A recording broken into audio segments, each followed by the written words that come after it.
Hi అండి, congratulations to Olga Media for 18 million subscribers. గన్నులు కొనిసారండి మీ గురించి. ఇగోనా ఈ గన్ను పేలేదు, ఈ గన్ను పేలేదన్న. Cinema flop. సినిమా నిజంగా అస్సలు ఏ గన్ను పేలే. ఇగో ఈ గన్ను పేలుతుంది అన్న త్వరలో. డ్రాగన్ గన్ ఇది, మామూలు గన్ కాదు, డ్రాగన్ మూవీ గన్ ఇది. ఆ గన్ను అప్పుడు తీస్తే ఇప్పుడు తీయను, అందుకు దాచిపెట్టేస్తున్నాను అన్న. సినిమాలు అయితే ఏమీ లేదన్న, నిజంగా చెప్పాలంటే సినిమా దారుణం, పరమ దారుణం సినిమాలు. దిల్ రాజు గారు మరి ఏదో అనేసి 120 కోట్లు నేను కొనుక్కున్నాను సినిమా అనేసి. నిజంగా ఈ సినిమా ఏం చూసుకొనుకుంటా మనకు తెలియదు, కానీ సినిమా ఏం బాగాలేదు. దిల్ రాజు గారు మీరు ఏదో తొక్కేశారు. ఒక్కసారి వెళ్ళండి మీరు ఎక్కడికో వెళ్ళి సార్ ఏదో దర్శనం చేసుకుంటారండి, అప్పుడు ఇట్లు పడతాయి మీకు సినిమాలు ఇట్లు లేవు. ఇంకా ఏం సినిమా బాగుంది భయ్ నిజంగా. ఒక హీరో తప్ప ఎవరున్నారు సినిమాలో? హీరో యాక్టింగ్, నయనతార యాక్టింగ్, ఈ రెండు తప్ప సినిమాలు ఏమీ లేదన్న. నిజంగా చెప్పాలంటే ఎస్ గారు మాత్రం పిచ్చెక్కించారు సినిమా మాత్రం. యాక్టింగ్ పని ఆయన వల్ల సినిమా చూడాలి. ఆయన దిల్ రాజు వచ్చేటప్పుడు ఆయన వల్ల వస్తాయి సినిమాకి. ఎందుకంటే సినిమాలో ఓవరాల్ గా అట్టర్ ప్రాప్ సినిమా, అస్సలు తలనొప్పి. ఫస్ట్ ఒక సొల్లే ఇదైతే, సెకండ్ మరీ ఓవర్ యాక్షన్. దీపావళి నవంబర్ రావాల్సిన దీపావళి ఈ రోజు థియేటర్లోకి వచ్చేసింది. మామూలు బ్యాంబులు కాదు, చిట్టపట్లు పేలిపోతే తలనొప్పు, కళ్ళద్దాలు వచ్చాయి, చెవులు కళ్ళ నుంచి రక్తాలు వచ్చేస్తాయి, ముక్కు పీల్చుకోలేకపోతాం, మనం ఊపిరి కూపిరి అందదు. ఏడు హార్ట్ అటాక్ వచ్చేది అదో భయం, ఆ బాంబుల సౌండ్లకి తప్ప ఏమీ లేదు సినిమాలో. నిజంగా నాకైతే సెకండ్ హాఫ్ మాత్రం ప్రేమిస్తే హీరో గుర్తొచ్చాడన్న. ప్రేమిస్తే హీరో పిక్చర్ అయిపోతాడు హీరోయిన్ కోసం. అలాగే ఈ సినిమాలో మనం కూడా పిక్చర్ అయిపోతాం. మేము ఈ సినిమా చూసని నేను 10 నిమిషాలు ముందే వస్తున్నాను సినిమా నుంచి బయటికి. ఎందుకు సెకండ్ క్లైమాక్స్ అస్సలు బాగోలేదు. తలనొప్పి ఏంటి మంచుకొండలో తీసింది క్లైమాక్స్, అసలు నాకు తలనొప్పి వచ్చిందన్న. అమ్మా నిజంగా చెప్పాలి, సీన్స్ కి మాత్రము పెద్దవాళ్ళు తప్ప ఎవరు రావద్దు, పెద్దవాళ్ళే సినిమాకి రండి. ప్రేమించిన అమ్మాయిలు అసలు రావద్దు నాయన. ఈ సినిమాలో రాగానే పెళ్లిళ్ళు చేసుకుంటారు, అలాగున్నాయి సీన్లు. మామూలు లేవు ఇవి. ఇది మామూలు సీన్లు అనుకుంటున్నారా నాయన? మామూలు లేవురా బాబు ఈ సీన్లు. నిజంగా ఒక లేడీ డైరెక్టర్ తీసిన సినిమానే ఇది అని అనిపించింది నాకు. నిజంగా ఆవిడ తీసిందని గొప్పే. ఆవిడ చేతుల మీద దండం పెట్టాలి ఈ సినిమా తీసినందుకు. నిజంగా అంటే ఏంటి ఆ సినిమా ఏంటి? నాకు చూస్తే నాకే టెన్షన్ వచ్చేస్తుంది ఈ సినిమా చూసిన తర్వాత భయ. నిజంగా చెప్పాలంటే సినిమాలో ఏమీ లేదు భయ, ఎక్స్పోజర్ తప్ప సినిమాలో ఏమీ లేదు. సినిమా మాత్రం పెద్దవాళ్ళకి మాత్రమే అంతే. ఎస్ గారు యాక్టింగ్ పిచ్చెక్కించారు. లేదండి, బాగాలేదు. ఆనెస్ట్ గా చెప్పాలంటే బాగాలేదు. ఇక ఇప్పుడు యష్ అని చెప్పి బ్లైండ్ గా బాగుందని చెప్పడం కాదు, కరెక్ట్ కాదు. బాగాలేదంటే బాగాలేదు. ఆ ఉన్న గడ్డంకి అసలు ఎక్స్ప్రెషన్స్ కనిపించవు. మళ్ళీ ఆ క్లీన్ లుక్ లో కూడా అసలు సైకో యాక్టింగ్ చేశారు, కానీ ఏం పెద్దగా కనెక్ట్ అవ్వలేదండి. సాడ్. లేదండి, స్టోరీ లేదు, ఏం లేదు. బొంగు అసలు ఏం లేదు, స్టోరీ లేదు, ఏం లేదు. వేస్ట్ ఎలివేషన్లు, స్లో మోషన్లు, వేస్ట్. అంటే ఈ సినిమాని దెబ్బ సినిమా అంటున్నారు చాలా మంది. ఎందుకు అట్లా చెప్తున్నారు? అంటే ఎక్కువ సీన్స్ ఉన్నాయి అలాంటి అట్లా ఇట్లా అని చెప్పి. అవి కూడా బాలేవు, అవి కూడా ఇక అంతే. ఓవర్ అంటే అది కూడా ఒబ్బు అనిపించింది నాకు. ఇక బాలేదండి. ఓవరాల్ గా వీళ్ళు ఏదో అబ్బా యష్ కదా, అది కదా, ఇది కదా అని చెప్పి ఏదో ట్రై చేశారు, కానీ అది ఫస్ట్ 2 days లోనే ఏదో వీళ్ళు పిండేస్తే ఓకే, కానీ లేకపోతే సినిమా అయితే పక్కా అట్టర్ ఫ్లాప్. లేడీ డైరెక్టర్ కాబట్టి నేను డైరెక్టర్కి ఏం చెప్పట్లే. జెంట్స్ డైరెక్టర్ ఉంటే ఈ పార్టీకి గలీజ్ బూతులు ఇచ్చేవాడిని నేను, serious. Lady director, gents director అని కాదు, ఓవరాల్ డైరెక్టర్ ఎగ్జిక్యూషన్ వేస్ట్ అంతే. అస్సలు బాగాలేదు. ఎవరైనా ఏమన్నా చెప్పుకోండి, ఎవరెవరు మధ్యలో ఓవర్ యాక్షన్ చేస్తారు, కానీ అస్సలు బాగాలేదు నిజంగా. మీరు దీనికంటే మీరు మళ్ళీ ఆ రవితేజ గారి మూవీ వెళ్ళి చూడండి, ఓకే బాగుంది. అరే కనీసం దాంట్లో మెసేజ్ ఉంది, కనీసం ఒక స్లో ఉన్నా ఏదో నడుస్తుంది, బాగుంటుంది. ఇది అసలు మీరు నమ్మరు, థియేటర్లో సినిమా అయ్యాక అందరు ఇట్లా చప్పులు కొట్టారు సినిమా అయిపోయిందని చెప్పి. ఈ సినిమా టాక్సిక్ ఎప్పుడు అయిపోతుందో. అరే మధ్యలో ఇట్లా జనాలు మాట్లాడుకుంటున్నారు అంటే వేరే వాళ్ళకు కూడా ఇట్లా ఏం ప్రాబ్లం అనిపించలే. ఓకేరా మీరు మాట్లాడుకోండి అని చెప్పి. మధ్యలో ఎవరో ఇద్దరు కొట్టుకున్నారు, మాకు అది ఇంకా మంచిగా అనిపించింది. నేను ఇట్లా వెనకాల తిరిగి అరే ఆ సినిమా బాగుందిరా ఈ సినిమా కంటే అనిపించింది నాకు. ఆ లెవెల్లో ఉంది. ఏం పడింది? రాడ్. అంటే యష్ అంటే ఈ మొత్తం పాపం అండి, ఇంత చేశారు కానీ పడింది, పెద్ద రాడ్లు పడతాయి.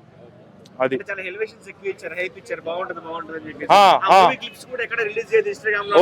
అంత ఓవర్ యాక్షన్ అండి. మీ ప్రొడక్ట్ అస్సలు బాగాలేనప్పుడు మీరు అంతా ఓవర్ గా డిఫెన్సివ్ అయిపోతారు. అట్లా అయిపోయింది పరిస్థితి, అస్సలు బాగాలేదు. మీరు కనీసము మీ ఇంటర్వ్యూస్ లో కొంచెం అండర్ కాన్ఫిడెంట్ గా ఉంటే మాకు కూడా అనిపించేది ఓకే పోతుంది అని చెప్పి సినిమా. మీరు ఇంటర్వ్యూస్ లో ఏమో మస్తు కాన్ఫిడెన్స్ తో మాట్లాడతారు, వచ్చాక మీ రిజల్ట్ ఏమో ఇట్లుంటది. సో మిస్ మ్యాచ్ అది. మరో కేజీఎఫ్ 2 అంటున్నారు అక్కడ, ఏం చెప్తారు? కేజీఎఫ్ 2 ఆల్రెడీ వచ్చింది, ఇది కేజీఎఫ్ 3-4 కూడా కాదు అస్సలు. కేజీఎఫ్కి ఈ సినిమాకి కామన్ ఉన్నది యష్ స్లో మోషన్ షాట్స్, ఎలివేషన్లు, లేనిపోని అవసరం లేని ఎలివేషన్లు. కేజీఎఫ్లో కనీసం మనకి ఆ క్యారెక్టర్ పేర్లైనా గుర్తుంటాయి. ఇక్కడేమో ఇండియా గోవాలో నడిస్తే వాడు సాల్వడోర్ అంట, వాడు రాబర్ట్ అంట, యాడమ్ అంట, మొత్తం ఇంగ్లీష్ పేర్లు దింపారు. ఎందుకంటే పాజ్గా సౌండ్ చేయాలని చెప్పి. ఏం లేదండి, వాళ్ళు ట్రై చేశారు క్రిస్టోఫర్ నోలన్. ఇది క్రిస్టోఫర్ నోలన్ కాదు, మెహర్ నోలన్ కాదు, ఏ నోలనో నాకు తెలియదు. పోయింది సినిమా. రేటింగ్ 5కా 3.3 అంతే. పొద్దున్నే లేచి రెడీ అయ్యి వస్తాము. వచ్చిన తర్వాత ఆ ఫీల్ అనేది వస్తలేదు, అంత వరిష్ఠగా ఉంది సినిమా. కేజీఎఫ్ లాంటి ఎలివేషన్స్, మ్యూజిక్, బ్యాక్గ్రౌండ్ స్కోరు, కథ అలాంటి ఉంటుంది అనుకున్నా. కథ లేదు, ఏం లేదు, సీన్ లేదు. జుబుక్ సాగరమైన సీన్లో పెట్టుకొని అదొక వరిష్ఠ, అంటే ప్రజలు పిచ్చోళ్ళు ఏదైనా చూస్తారు అన్న విధంగా సినిమా తీయడం దేవునితో దయాన్ని కంపేర్ చేయకండి. ఏం ఎలివేషన్ ఉంది? ఏంది గన్నులు పట్టుకొని కాల్చుకోవడం, లేదంటే బెడ్ మీద దుంకడం, ఇదే ఈ సినిమా మొత్తం ఉన్నది. బోల్డ్ సీన్స్ బోల్డ్ అనేవి ఉంటాయండి. హాలీవుడ్ సినిమాల్లో చాలా ఉన్నాయి, కానీ ఒక కథ లేకోకుండా ఊరికే బోల్డ్ సినిమాలు పెడితే అది కరెక్ట్ కాదు. కాన్సెప్ట్ లేదు, ఏం లేదు. ఊరికే వానికి ఒక మెంటల్ ఏదో వచ్చింటది. అసలు సినిమానే కాదు. ఏలో ఊరికే అన్ని బిట్లని కలిపి ప్యాచ్లు వేసినట్టుంది. ఇక న్యాయం అంటే సినిమానే స్టోరీ, లేకపోతే న్యాయం ఎక్కడికి జరుగుతుంది అన్న. నయనతార ఒకటి బాగుంది. యాక్టింగ్ వైజ్ నయనతార హెచ్ బాగా చేశారు, కానీ సినిమా బాగాలేదు. ఏదో లేడీ డైరెక్టర్ ఇప్పుడు అంటే ఎంత సక్సెస్ కాలేదంట. లేడీ డైరెక్టర్ కదా, సక్సెస్ కాలేదంట. నేను ఏం చెప్పలేను, ఫెమినిస్టులు యాక్టివేట్ అవుతారు ఏదన్నా కమర్స్ ఇస్తే. అదేదో ఇట్లనే ఒక మీమ్ ఉంటది, సమైక్యవాదులు రాపకండి, అదే అయిపోతుంది మధ్యాహ్నం సాయంత్రానికి అయిపోద్ది. అదే 0.5 ఇస్తాను. ఏముందిరా టాక్సిక్, ఏముందిరా రొమాన్స్? అసలు ఏంటి యశ్ గారు 5 హీరోయిన్లతో రొమాన్స్ చేస్తే 5 హీరోయిన్లకు ప్రెగ్నెంట్ చేసింది, ఒక్క మామూలుగా ఉండదు. అసలు ఏంటి ఆ స్టైల్, ఆ రొమాన్స్? ఈ సినిమా చేసింది గీతా మోహన్ దాసా లేకుంటే ఒక అబ్బాయా? ఏంటి నాయన? వైల్డ్ ఫైర్ కాదు, వైల్డ్ ఫైర్ కాదు, వైల్డ్ రొమాన్స్ ఉంది. రొమాన్స్ పరంగా మన యశ్ గారు రికార్డులు కొడతాడు, రికార్డులు బద్దలు కొట్టాడు. అవార్డు పక్కా వస్తుంది రొమాన్స్ పరంగా. ఎనిమల్ సినిమా చూసారు కదా, దానికి మించి 100 రెట్లు ఎక్కువ ఉంది రొమాన్స్ ఇందులో. అసలు చెప్పాలంటే మాటలు రావట్లేదు. ఏమి యశ్ గారు, మీరు అసలు నిజంగా అసలు యశ్ గారి గన్లో ఎన్ని బుల్లెట్లు తెలియదు, కానీ స్టార్టింగ్ నుంచి ఎన్ని వరకు బుల్లెట్లు దింపుతూనే ఉన్నాడు. దింపుడు ఈ సినిమాలో ఒక కట్టప్ప, ఒక బల్లాదేవా వాళ్ళు లేరు, వాళ్ళు ఉంటే మాత్రం ఇంకా దింపుడు. వేరే లెవెల్ యాక్టింగ్. అసలు ఏంటి యాక్టింగ్? ఏమి యాక్టింగ్ మాత్రం సూపర్ ఉంది. అసలు ఇందులో రొమాన్స్ తప్ప ఏం లేదు. మొత్తం యూత్ ప్రతి ఒక్కరు థియేటర్ టికెట్ బుక్ చేసుకుంటే 18 years వాళ్ళే వచ్చేయాలని చెప్తున్నారు, అందులో చెప్తున్నారు. మీరు మీ లవర్ తో గానీ, మీ ఫ్యామిలీతో గానీ, మీ పిల్లలతో గానీ సినిమాకి రాకండి.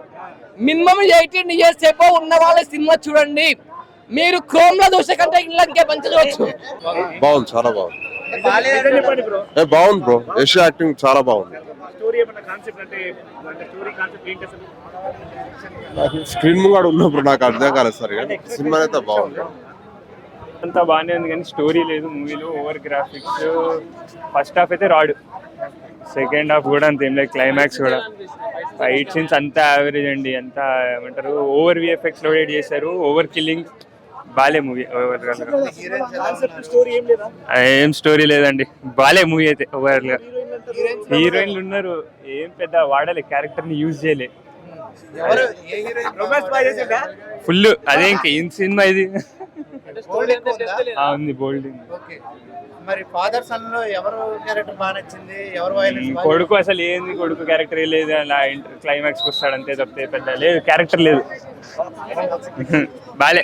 స్టోరీ ఏముందని అసలు దేని గురించి తీసారో ఏం అర్థం కావట్లేదు అసలు. అసలు నాకు అర్థం కాకనే బయట ఇంటర్వ్యూలో బయటకు వచ్చేది నేను.